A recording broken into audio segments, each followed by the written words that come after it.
Getting into the obvious for me, man, what shook me a little bit today, well, a lot this week, was the Charlie Kirk deal. Oh And God. um, yeah, obligatory mention on that because it's definitely on people's minds, affecting people differently. I didn't expect it to affect me as much as it did because I didn't like really follow him. I didn't agree on everything. I liked generally what he was doing, the discourse and the access and the just getting young people thinking and learning how to like debate. And he was busy and active and doing all this stuff. And so, yeah, like you had mentioned earlier, Daniel, just people are not used to seeing it so in their face, so clear and live, an assassination. People don't see that stuff. And there it was. And so, man, it shakes people. Oh yeah. Well, I Yeah, remember it's the first time horrific. I saw somebody get shot, like it deeply affected me. Like I didn't think it was something like because I thought, oh, I seen movies and blah blah blah, and like that wouldn't affect me, and I'm a tough guy or Yeah, whatever. And then the first time you see it in person, you're just like, oh, that's a yeah, it's whole definitely different different fucking when it's thing. Yeah, real. yeah.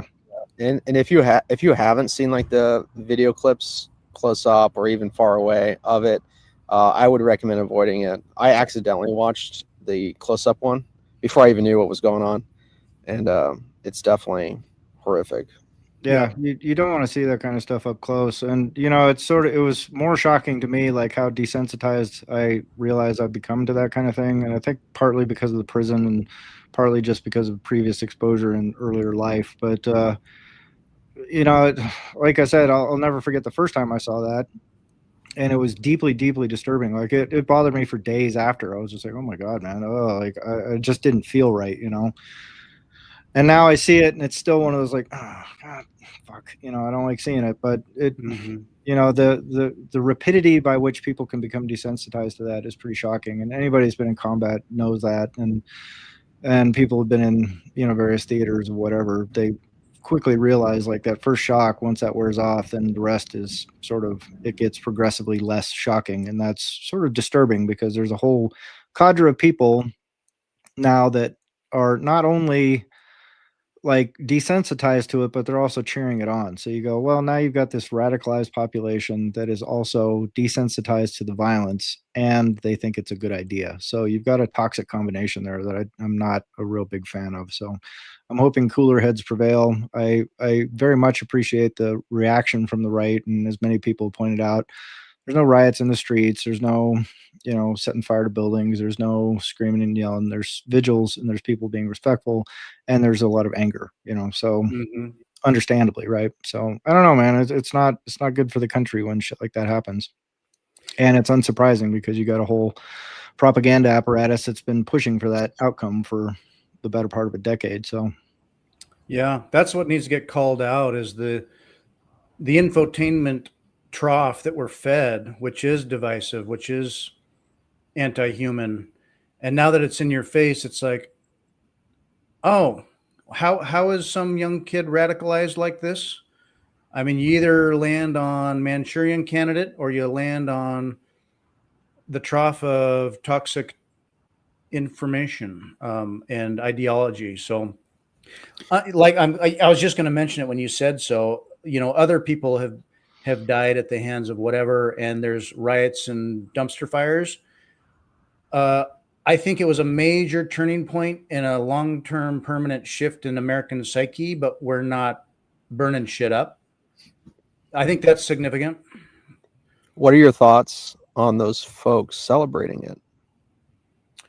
I think that humans, being less intelligent animals than we imagine ourselves to be, have when say you have an ideology that you're passionate about and you're out there waving a flag and something happens and your immediate reaction without engaging your forefront of your brain is a petty disgusting celebration.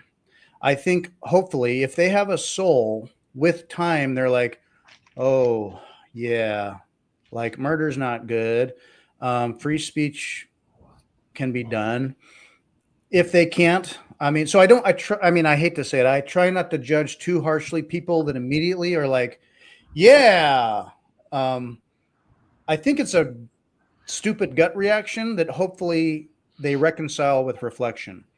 There are people that I think it reveals their nature it, if that's their reaction. yeah, unfortunately, directionally, it's potentially a very deep void in their soul. And it reveals even more if they act on it and in the way that they're posting on social media and advertising that the celebration, right? Yeah. Like if their initial reaction was celebratory and then they go a step further and make it public. I mean, that's just wild. That's wild take to me. And there's wild takes on the whole incident in general. I've tried to avoid a lot of that on the because media. I mean, it's a great big coalition of retards in the world right now, and the loudest retards are, I mean, like, they're the ones that get to the top of the algorithm, right? So, Chase Hunter put out a great video. I just posted it on the Microseed Twitter feed. But he points out something that I think is very salient, and he does it in a great job. He's a lot more eloquent and succinct than I've ever been on the same topic. But these are levers of power, and people are pulling levers of power. And the people pulling the levers don't give a shit about any of us or what we're doing or what we're mad about or not mad about or who we're killing or how many of the other farm animals we kill. It all works out in their favor. And all they're doing is shuffling resources right now. They're trying to shuffle resources. And so the way the farm animals react to that, I think, is very telling. But it goes without saying, I would think, that it's almost inevitable now that there's going to be a right-wing reaction. There's going to be some right-wing guy who said, enough's enough. I'm going to go take matters into my own hand. And there's always been those kind of reactions. I mean, you can go back to Timothy McVeigh and all that kind of stuff, or there's people that are going to act out based on that input, right? And whether you call it a retaliation or you just call it, rage or whatever. But I guess the broad point is, if you are sitting there actively dehumanizing people on both sides of the aisle, quote unquote, then you're both complicit in it, right? Like, because I've, my stepdad here, he listens to Fox News constantly, and there's no shortage of them calling people lunatics and deranged and, like all these things that you go, yeah, well, you should probably put that dog down, right? But just like on the left side, like people just calling people Nazis and fascists and, slavers and, whatever. It's just like, yeah, well, you should put that dog down, So Yeah, one thing that I don't Sorry, know. go ahead. No, I'm almost done. I think one thing that's kind of different in my mind is the right seems to be willing to debate and talk more, and the left has a tendency sometimes to Shriek. say speeches, violent speeches, hate, and that kind of rhetoric. What are your guys' thoughts on that? I've seen it much more lately on the left for sure, and I think it's easier to react that way when you feel a lack of power or platform because you're on the losing side and you're not in power, or your messaging isn't winning the hearts and minds of society at large. I think you're a waning power structure, and so you get desperate. I get conspiratorial with some of this stuff as well. And I should bite my tongue on presumptions about some of this stuff in terms of the incentives by the divide and conquer benefit to all of this, keeping us divided and fighting.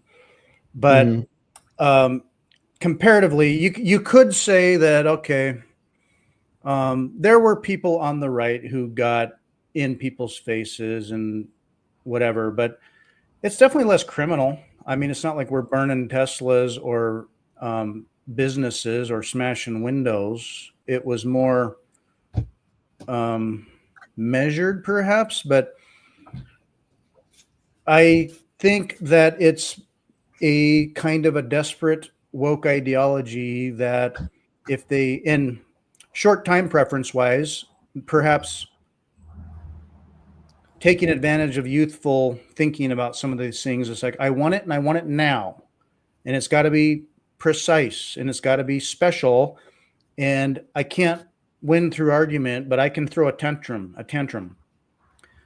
Well, that's one strategy by, the less mature retards. So now, does that gravitate to certain youth or people who maybe are disenfranchised or open-minded, anti-authoritarian wise? Yeah, I would call that generally more the liberal left. But it happens on both sides. I do think on the right, when it happens, it's a little more strategic, measured, and perhaps less funded or funded differently. I don't know.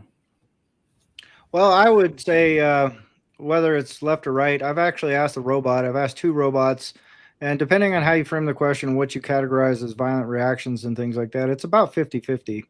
And I think if you pose that same question to someone on the left, if me and Fritz were, a bunch of left-wing wackadoodles or whatever, we would be going, oh yeah, the right is so much worse. They do so many worse things, and they target specific people and they target specific races and they target specific religions. And those are the guys you got to really watch out for. And so I think it would be difficult to parse it out without, relying on the bias of the camp, that whichever camp you happen to be in when you frame the answer. If you ask the robot, like I said, and you ask it in a way that tries to roughly equally categorize what political violence looks like, what political violent protest looks like, the core takeaway is that most right-wing violence tends to occur towards targeted groups of people. And you'll find like those synagogue attacks and, racial attacks and things like that. Those are the things that kind of crop up the most. And then anti-government sentiment attacks, right?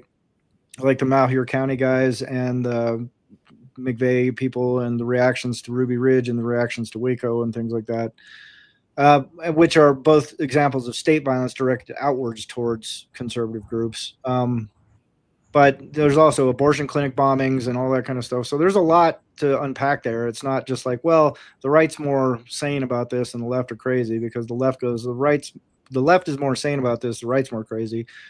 If you ask the left wingers, they go, well, we do property damage, but we're not out killing babies and we're not, blowing up fucking clinics and we're not doing shit like that. So we're better. Meanwhile, they're doing things like assassination attempts, things like that. So they discount the severity of their actions just as much as the right discounts the severity of their actions. And neither group is representative of the broad body politic of either side, right? Like, I don't think either one of you go, yeah, I think it's a good idea that, whatever, that guy blew up the federal. Well, maybe you do think it's a good idea he blew up the federal building. I don't know.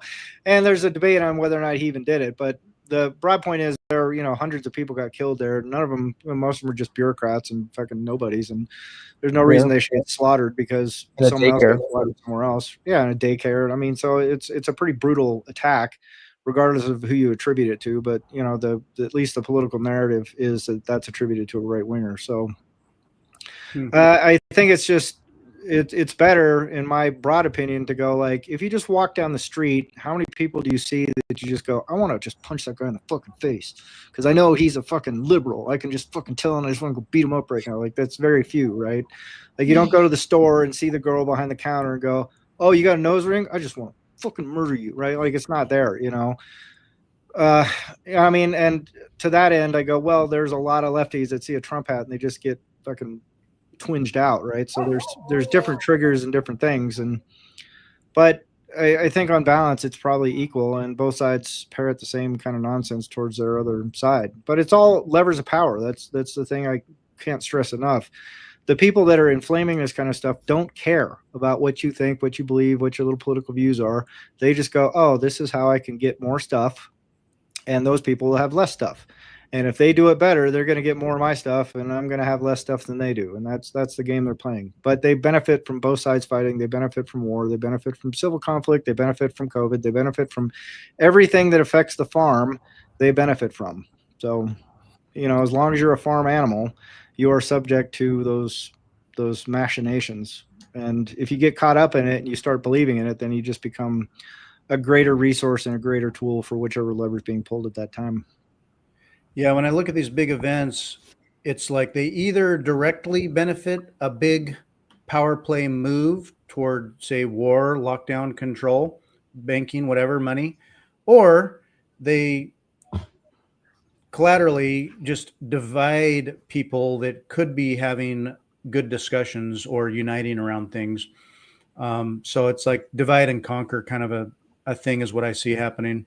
And it's, I mean, all it would take, what I'd hate to see happen is like, on the other side, something violent happen, that it could go back and forth. And then it pushes people toward, you know what, the time for talk is over. I mean, we're feeling it in a way, but I mean, I don't know what a civil war would be like. It'd be like a cold, pathetic civil war, but that psychologically, we're kind of distracted and spent on this, while meanwhile, there aren't enough nodes running Bitcoin. So fight over the nodes. Meanwhile, you don't have enough nodes. So, well, what do you think, Travis? Which software do you run though for running a node? You want to go right into the dragon's nest? I'm just kidding. No, I'm just kidding. We don't have to talk about that. What was your question? What do I think about what? Well, I mean, because you had asked, like, in terms of which side is worse and all that kind of stuff, and so me and Fritz have both kind of opined a little bit, but be curious to hear what you think. I mean, in general, the people that bother me, like that are interjecting themselves into my life, like with taxes, with rules, with regulations, those are not usually right wingers doing that. Like I'm bothered consistently by one group of people, and then people that want to censor me, not usually right wingers. thank you for watching this video. This is just a short clip from our full episode. So if you'd like to enjoy more entertaining wisdom found in our podcasts in their full context, just click a link in the corner. We are always sharing our big ideas on Bitcoin Liberty Live.